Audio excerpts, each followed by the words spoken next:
Welcome back to Tucker Rhetoric.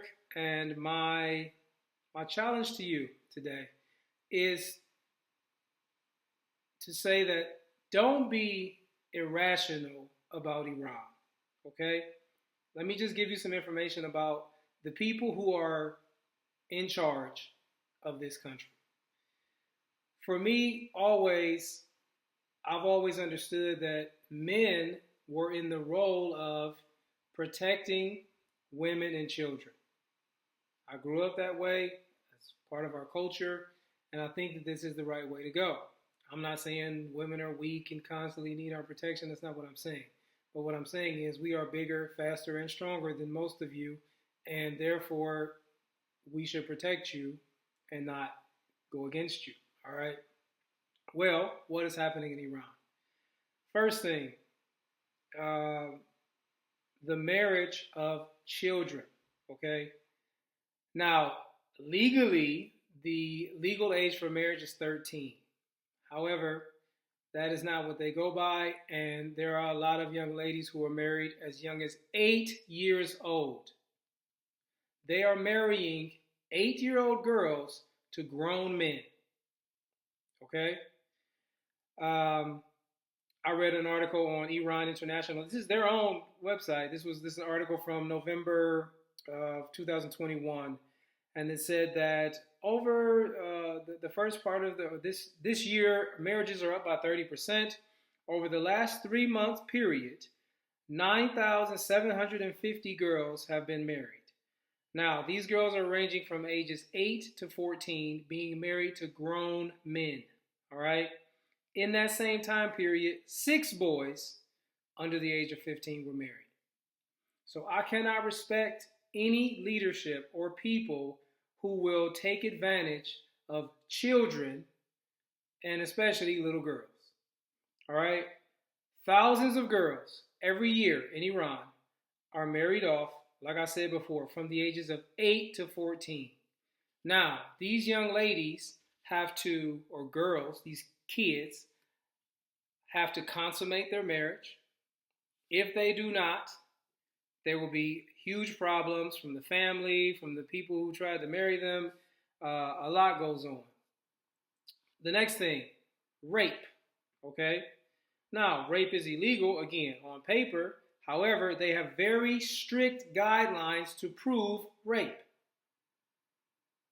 So, if a young lady is raped and she tries to report it, she will need the testimony of 4 male witnesses or some other combination of witnesses, or it will be up to the judge's conclusion based on evidence. So it is very difficult to prove rape in Iran. So most of the rapes are not reported because of several reasons. They fear retaliation from the families, not only the family of the rapist, but from their own family as well. Public shame. They can be accused of lying.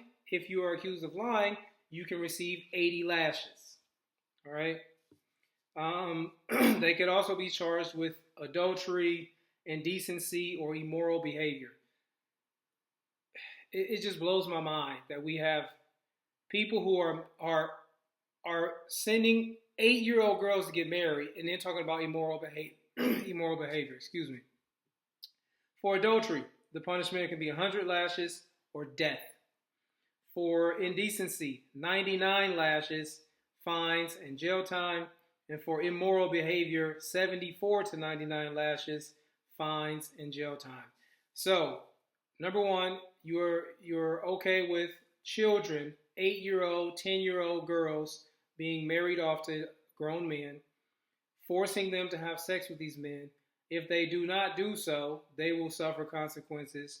When women are raped, they can't even report it because they will be punished or charged with crimes or beaten or humiliated. In 2022, there was a young lady, 22 years old. I'm sorry if I'm saying the name wrong. Her name was Masa Amani, who was a Kurdish Iranian young woman. She was arrested for the crime of improperly wearing her hijab. She died while in the custody of the police. This led to mass protests.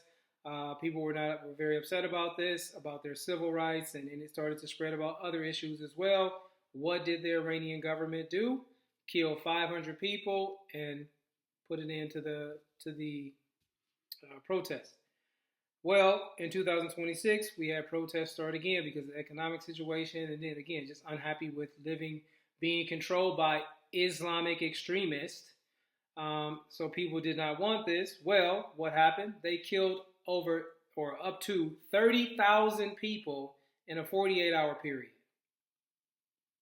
So what I don't understand is how can you not agree with these people being taken out of power? All right.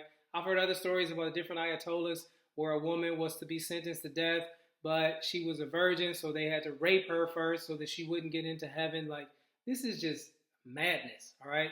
So you're allowing these Islam extreme or Muslim extremists who are going off of some fantasy from 2,000 years ago, and they have all these crazy rules and regulations, abusing children, raping women, and everybody else is okay with this. Funding terrorism. And now look at the situation right now. After Israel and the United States attacked them, they have launched rockets into 9 other neighboring countries. Okay? 9 other countries. And 8 of these countries did not attack them at all. All right? So they launched to Israel, okay?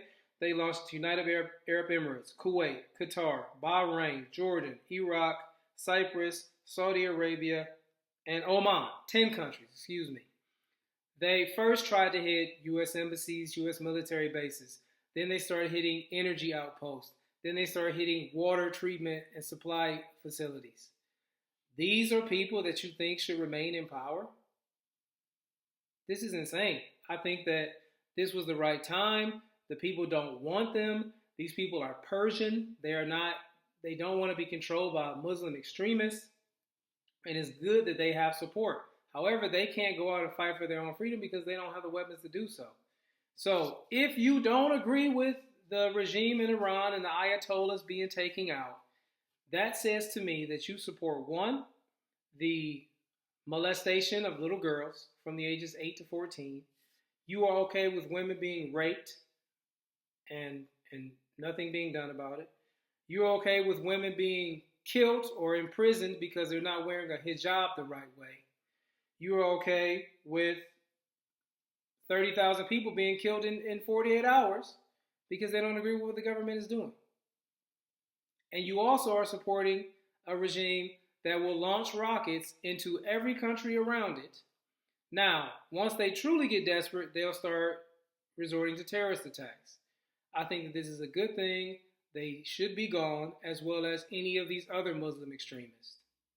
They're crazy. We do not need these people around. And the people of Iran don't want to live like this.